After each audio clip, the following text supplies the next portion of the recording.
Here is part 2 with our interview with Lester Bibbs. And to get better context, go back and view part 1. But anyway, you need to check this story out. It will bless you and it will explain a lot of things. You heard it here, folks, on Conversations with Hutch. He show up. Now I'm back in the room putting the pieces together of what they didn't destroy and getting all my clothes out of there, what was left. He come in there, and I didn't see this part, but everybody told me about it. They said he came in and said, hey, listen, we're here looking for Lester Bibbs. She said, there's no Lester Bibbs registered here. So he pulled back his coat and showed his gun, and everybody else did it too. And he registered now. They was like 318. I wish I could have seen that. So when they came and got me and bringing me on out, and I'm leaving. And back then we had these metal keys. You had to put the key in and turn it, not like the car. Yeah. So I go to turn it in, and I told the lady that was working there, I said, thank you, this does not apply to you. But to everybody else here that work here and all the people sitting over there in Dennis, I got a message 1 second. And I said, hey, all of y'all. I got in the car. When we get back, and I'm on my way home, so Broderick called me, which is Steve. He was like, Socks, the hell you doing? Mess with these white folk, getting them upset. You concentrate on your money. Woo, you don't step hurt. I was like, Steve, man, I'm trying to stand up for us, blah, blah, blah. Man, you got to think things out, and so-and-so, so-and-so. He didn't have me and the boys then. We was all still struggling. So the only person who was working was Jay and Brown. Jay and Brown was a writer for Arsenio. So I hit Jay up. Well, Steve hit him up. And Jay called me, and he was like, Lester, man, we saw the news.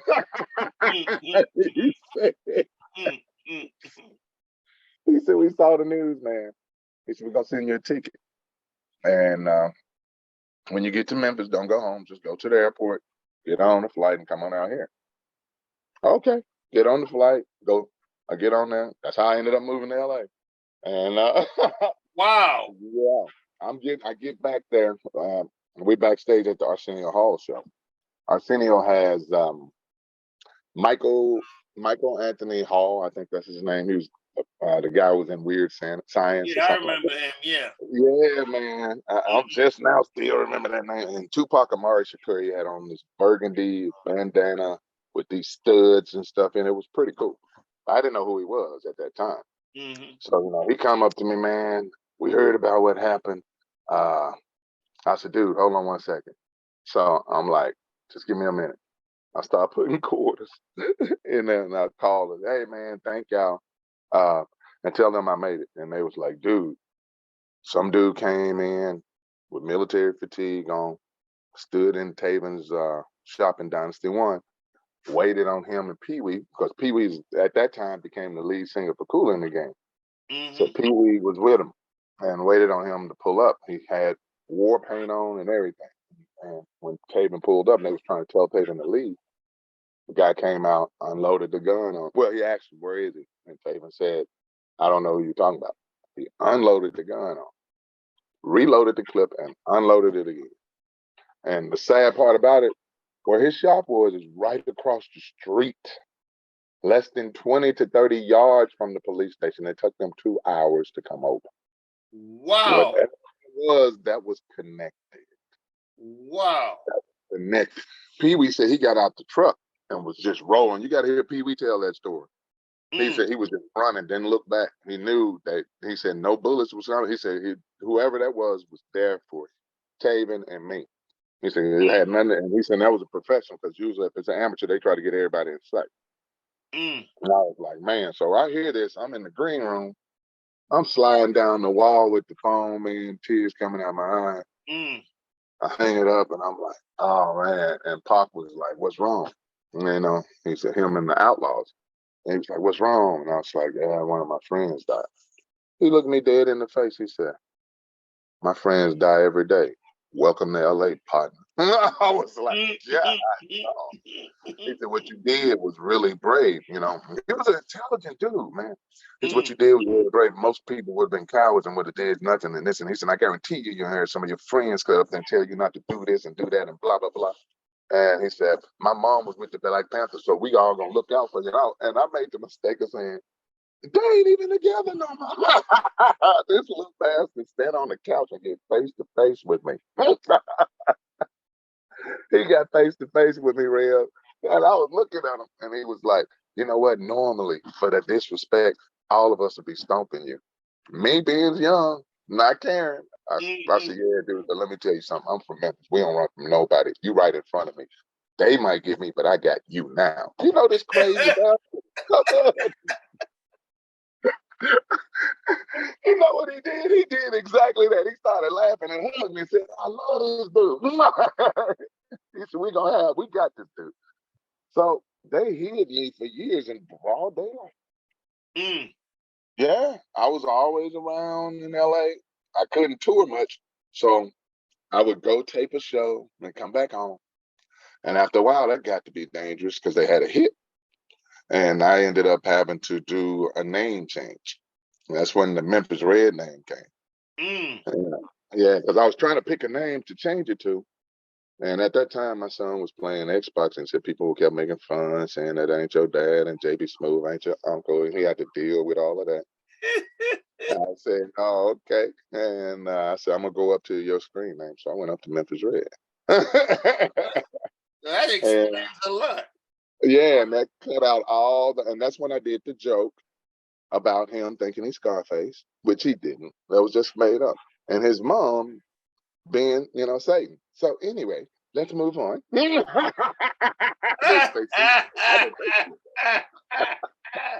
I like how you tied all that up, man. Oh, yeah. But that's where that joke came from. That's why I did it like that. Because it had gotten so dangerous to be out there. And a lot of people don't know that. And Cat Williams he called me that name one time before I even started using it. He was like, your eyes always red.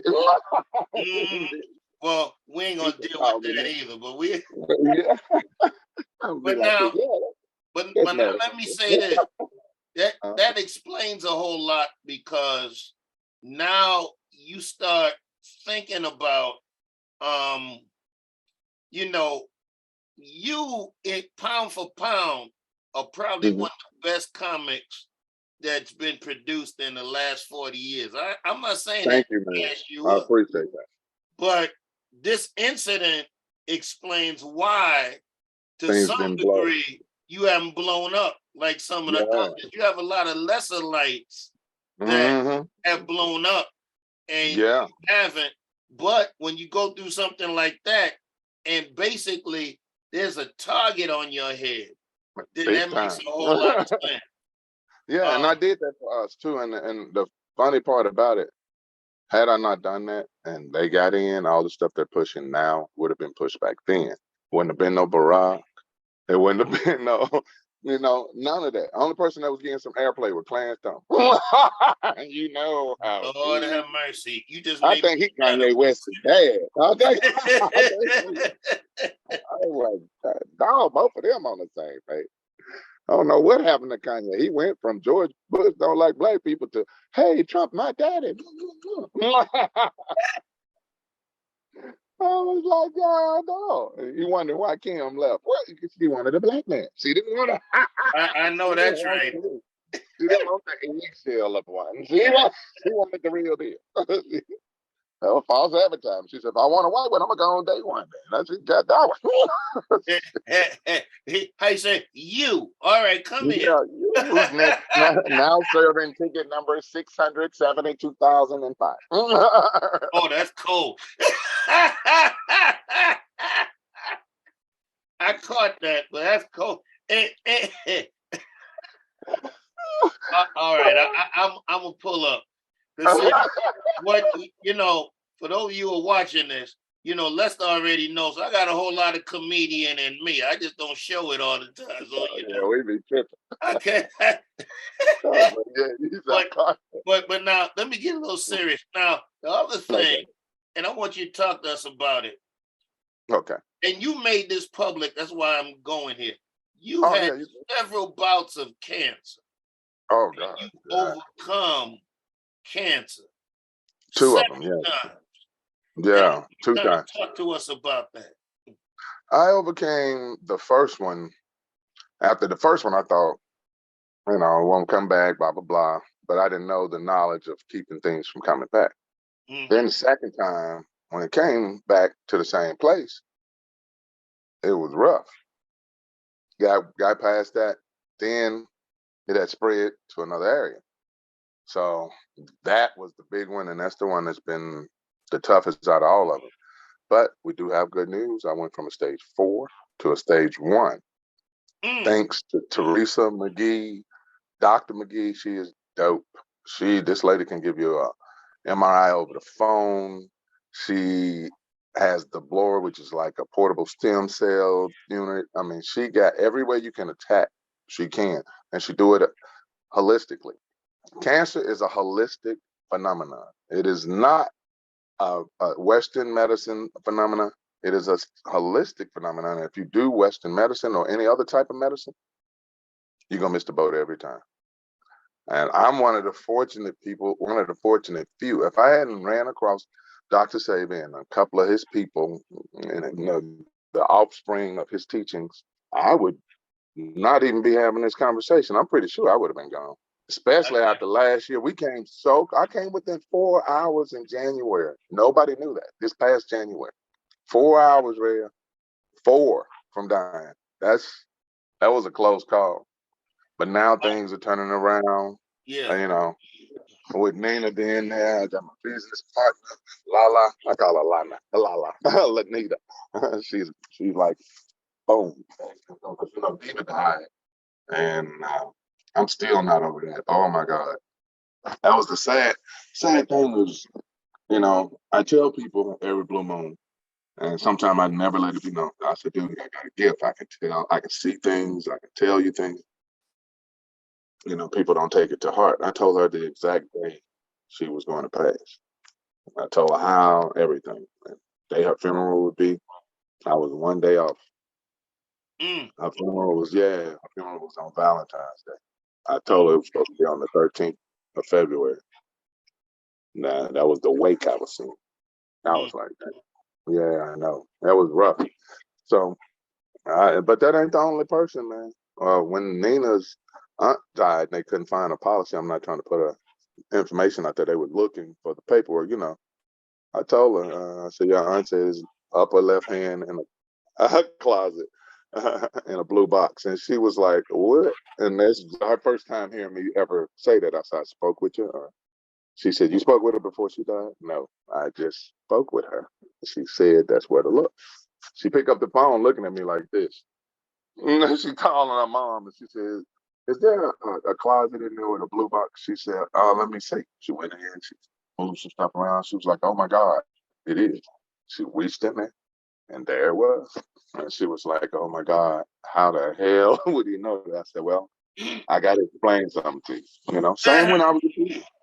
We would be in church, where my mom tell people this all the time. We would be in church, and it would be time for people to give testimony services or what have you. And every time it came around to me, people in the church ducking. They be like, he is accurate, he don't miss. And I would tell them, each one of them, hey, this is happening, this is happening, this is happening, this is happening. I stopped because they started treating me differently. As a kid, you tell people stuff and, they shunning you as, 9, 10 years old. I just stopped telling people. I would see stuff about to happen and I wouldn't tell them. I told my mom when my baby sister was going to die, I said, don't take her to church tonight. She is going to pass tonight. And she was like, what? And she took her to church anyway, came back, boom. They were like, man. So it's a really, I don't even know if you could call it a gift. I felt like it was a curse. That's a gift. That's something you may want to, something you may want to look at. Because, I think God gifts us in different ways and different seasons, different occasions. Like, for example, there are probably a lot of people that think I ought not be doing this. Oh man, I think you should. But ain't nothing wrong with that. but see, here's the thing, and I've not said this publicly. When I was in college, you know, I was a radio DJ, and I had a chance to get an internship. You know, I knew folk in the WILD back in Boston. I knew some folk that was working there. I've been to the station. I could have gone that route. Yeah. And I was pretty decent. So now, you know, this is back in the Stone Ages when you actually had vinyl and you had to mix it and you had to do the voiceovers while you mixed it under it. And if you wanted to do PSAs and commercials, you had to deal with that tape and learn how to splice. Yeah, I had to splice that a whole nine. I remember I was in radio. I remember. Yeah, so I gave all that up because you know, I got saved, gave all that up, didn't do it, didn't go that route. Years later, here I am. I've done TV, I've done radio. Now I'm doing this. It's like God said, I gave you those gifts. Use them. I want you to use them. You didn't use them then because that wasn't the venue and you weren't prepared to use them then. But now I want you to use them in this way. Not only for the church, but in broad application. So here I am. See, that was a blessing. That's a blessing. And I think you should always do it. There's nothing wrong with what you're doing, man. Yeah. I've seen many preachers take a chance on doing things, and then you hear people try to criticize. That's the outside looking in. Let them stay where they're at. See, here's a lot of that jealousy too, man. And just for the record, people, when I'm talking about my ex-wife, I'm just joking. She's not that bad, I don't think sometimes. But don't go down that street. I can't help you now. But no, on a serious note, you know, we have so many. One of the reasons I did this is, and I know it's a God thing because as Black folk, we have so many stories that need to be heard that are not told. Now, there are a lot of people that know you, that see you, that knew about that incident, but never heard the incident, had no idea, and had no idea how all of this stuff links up. But if there's no venue for you to tell the story, and you know, major media ain't exactly looking for stories about us, except for robbing, killing, doing other things. Yeah. So they want the negative news. That's it. So I want to create it a way in which we can hear these stories we haven't heard and let these stories be told. And I want to do something quite similar, but I want to have news, and I wanted to report on all white people crying. Because it ain't like, I did the math. I said, hold on. They so-called the majority, and we the minor, but they got way more people in jail. Hold up. How come we don't hear about what they doing? But they only put us on the scared of faces and get the no, put them on too. We gotta have breaking news in Scarsdale and Beverly Hills. White folk are stealing and killing. But ain't nothing happening. They acting like we had a place called Utopia. They coming in. I think it's a Noel. It's a mother. No, man, they'll be tripping, man. I was like, well, they do crimes, so we're not the only people. You know, everybody does. I mean, come on. I know they try to make our race seem like it is the worst when we are the most gifted and most talented. And I tell people that all the time. We are so talented. We can take a little and make it a lot. Exactly. Right. What we say is in is in. What we say is out is out. That's why all that counsel. Oh, we're going to culture counsel Dave Chappelle. I'm like, y'all don't do that to me. Everybody, he killed that culture counseling thing. Boom, right there. That was it. You know, and I wouldn't have changed anything I talk about either. Comedy is supposed to be free. You're supposed to be able to open up, talk about whatever you want to talk about. And I don't care what it sounds like, even if people don't agree with you, it's comedy to them. And, you know, if you don't like them, leave. That's all you got to do. Get up and roll. Comedy serves two purposes. It's to make you laugh, first of all, but then it's also to make you think. Make you think. You might find humor in a very dark place, but it's got to have a light in there so you can see what's going on. And I've learned that if you use comedy right, you can say the uncomfortable thing, make people laugh about it, and maybe change their perception of what they thought about. Oh yeah, because it was a lady last night. I'm getting off stage, people trying to take a picture. Right, the black family sitting up there, they trying to take pictures. One white lady walking, move them out the way. Can I get a picture? I said, excuse me, Miss Privilege, step your ass to the back of the line. You see these people right here? They were shocked that I said it. And I was like, no, seriously. I said, I ain't going, and you ain't going to treat my people like this. Go back to the back. I hear a mumble. I thought we all people. You know, all got people. Yeah, we are. I said, except for the rude ones. She couldn't say a word. That was great. Let me close out by doing this.